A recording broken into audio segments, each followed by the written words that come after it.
Alice's Adventures in Wonderland, Chapter 9, The Mock Turtle's Story.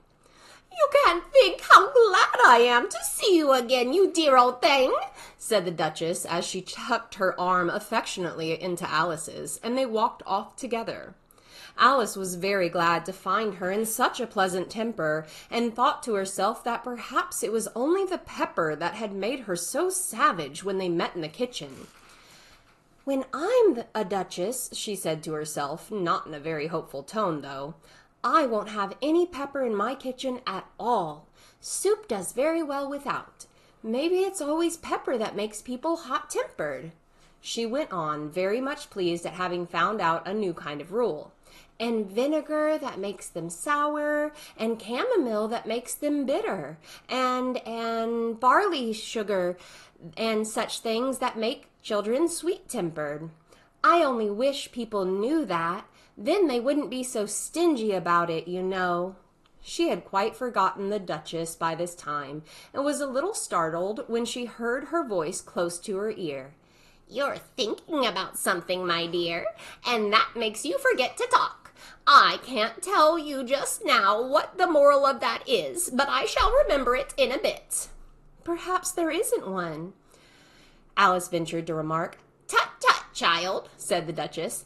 "Everything's got a moral, if only you can find it." And she squeezed herself up closer to Alice's side as she spoke. Alice did not much like keeping so close to her. First, because the Duchess was very ugly, and secondly, because she was exactly the right height to rest her chin upon Alice's shoulder, and it was an uncomfortably sharp chin. However, she did not like to be rude, so she bore it as well as she could. "The game's going on rather better now," she said, by way of keeping up the conversation a little. "'Tis so," said the Duchess, "and the moral of that is, oh, 'tis love, that makes the world go round." "Somebody said," Alice whispered, "that it's done by everybody minding their own business." "Ah, well, it means much the same thing," said the Duchess, digging her sharp little chin into Alice's shoulder as she added, "and the moral of that is, take care of the scents, and the sounds will take care of themselves." "How fond she is of finding morals in things," Alice thought to herself. "I dare say you're wondering why I don't put my arm round your waist," said the Duchess after a pause. "The reason is that I'm doubtful about the temper of your flamingo. Shall I try the experiment?" "He might bite," Alice cautiously replied, not feeling at all anxious to have the experiment tried. "Very true," said the Duchess. "Flamingos and mustard both bite, and the moral of that is, birds of a feather flock together." "Only mustard isn't a bird," Alice remarked. "Right as usual," said the Duchess. "What a clear way you have of putting things." "It's a mineral, I think," said Alice. "Of course it is," said the Duchess, who seemed ready to agree to everything that Alice said. "There's a large mustard mine near here, and the moral of that is, the more there is of mine, the less there is of yours." "Oh, I know," exclaimed Alice, who had not attended to this last remark. "It's a vegetable. It doesn't look like one, but it is." "I quite agree with you," said the Duchess, "and the moral of that is, be what you would seem to be, or, if you'd like it put more simply, never imagine yourself to not be otherwise than what it might appear to others that what you were and might have been was not otherwise than what you had been would have appeared to them to be otherwise." "I think I should understand that better," Alice said very politely, "if I had it written down, but I can't quite follow it as you say it." "There's nothing to what I could say if I chose," the Duchess replied in a pleased tone. "Pray don't trouble yourself to say it any longer than that," said Alice. "Oh, don't talk about trouble," said the Duchess. "I make you a present of everything I've said as of yet." "A cheap sort of present," thought Alice. "I'm glad they don't give birthday presents like that," but she did not venture to say it out loud. Thinking again? The Duchess asked, with another dig of her sharp little chin. I've a right to think, said Alice sharply, for she was beginning to feel a little worried.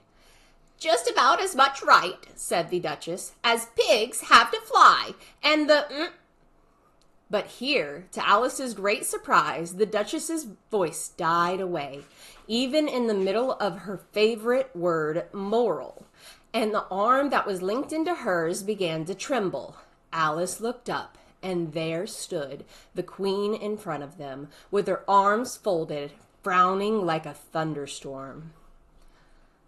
A fine day, Your Majesty, the Duchess began in a low, weak voice. Now, I give you fair warning, shouted the Queen, stamping on the ground as she spoke. Either you or your head must be off, and that in about half no time. Take your choice. The Duchess took her choice and was gone in a moment. Let's go on with the game, the Queen said to Alice, and Alice was too much frightened to say a word, but slowly followed her back to the croquet ground. The other guests had taken advantage of the Queen's absence and were resting in the shade. However, the moment they saw her, they hurried back to the game, the Queen merely remarking that a moment's delay would cost them their lives. All the time they were playing, the Queen never left off quarreling with the other players and shouting, "Off with his head!" or "Off with her head!" Those whom she sentenced were taken into custody by the soldiers, who of course had to leave off being arches to do this, so that by the end of a half hour or so there were no arches left, and all the players except the King, the Queen, and Alice were in custody and under sentence of execution. Then the Queen left off, quite out of breath, and said to Alice, "Have you seen the mock turtle yet?" "No," said Alice. "I don't even know what a mock turtle is." "It's the thing mock turtle soup is made from," said the Queen. "I never saw one or heard of one," said Alice. "Come on then," said the Queen, "and he shall tell you his history." As they walked off together, Alice heard the King say in a low voice to the company generally, "You are all pardoned." "Come, that's a good thing," she said to herself, for she had felt quite unhappy at the number of executions the Queen had ordered. They very soon came upon a griffin, lying fast asleep in the sun. If you don't know what a griffin is, look at the picture. "Up, lazy thing," said the Queen, "and take this young lady to see the mock turtle and to hear his history. I must go back and see after some executions I have ordered." And she walked off, leaving Alice alone with the griffin. Alice did not quite like the look of the creature, but on the whole she thought it would be quite as safe to stay with it as to go after the savage Queen, so she waited. The griffin sat up and rubbed its eyes, then it watched the Queen till she was out of sight, then it chuckled. "What fun!" said the griffin, half to itself, half to Alice. "What is the fun?" said Alice. "Why, she," said the griffin. "It's all a fancy that. They never executes nobody, you know. Come on." "Everybody says come on here," thought Alice, as she went slowly after it. "I never was so ordered about before in all my life, never." They had not gone far before they saw the mock turtle in the distance, sitting sad and lonely on a little ledge of rock, and as they came nearer, Alice could hear him sighing as if his heart would break. She pitied him deeply. "What is his sorrow?" she asked the griffin, and the griffin answered, very nearly in the same words as before. "It's all his fancy, that. He hasn't got no sorrow, you know. Come on." So they went up to the mock turtle, who looked at them with large eyes full of tears, but said nothing. "This here young lady," said the griffin, She wants for to know your history, she do." "I'll tell her," said the mock turtle in a deep, hollow tone. "Sit down, both of you, and don't speak a word till I've finished." So they sat down, and nobody spoke for some minutes. Alice thought to herself, I don't see how he can ever finish if he doesn't begin, but she waited patiently. Once Said the Mock Turtle at last with a deep sigh. I was a real turtle. These words were followed by a very long silence, broken only by an occasional exclamation of from the Griffin and the constant heavy sobbing of the Mock Turtle. Alice was very nearly getting up and saying, "Thank you, sir, for your interesting story," but she could not help thinking there must be more to come, so she sat still and said nothing. Oh, when we were little, The Mock Turtle went on at last, more calmly, though still sobbing a little now and then. we went to school in the sea. The master was an old turtle. We used to call him Tortoise. "Why did you call him Tortoise if he wasn't one?" Alice asked. We called him Tortoise because he taught us. Said the Mock Turtle angrily. Really, you are very dull.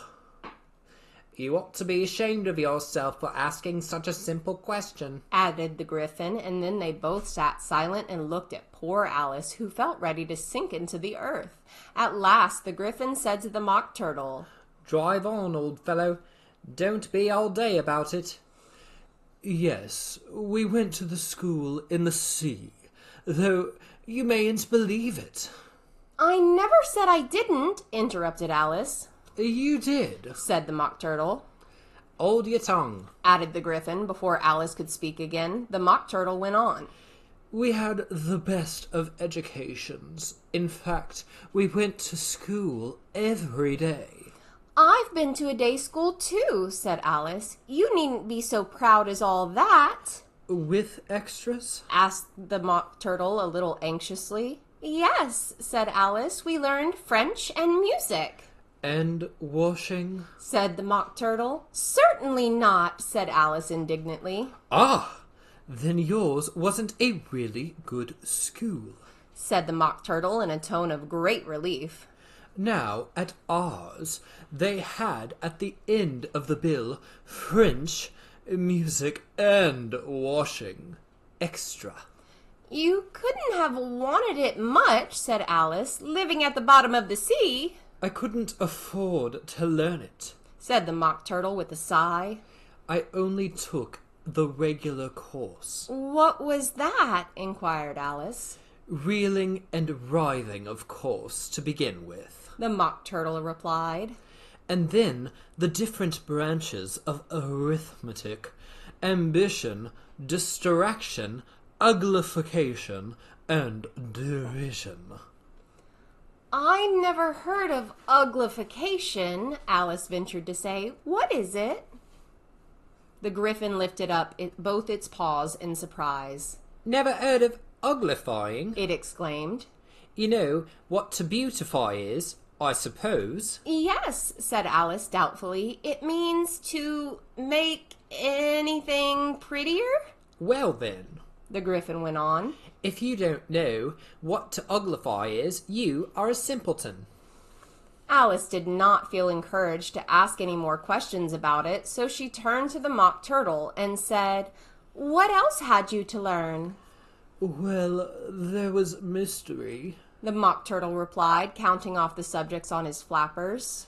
Mystery, ancient and modern, with seography, then drawling. The drawling master was an old conger eel that used to come once a week. He taught us drawling, stretching, and fainting in coils. "What was that like?" said Alice.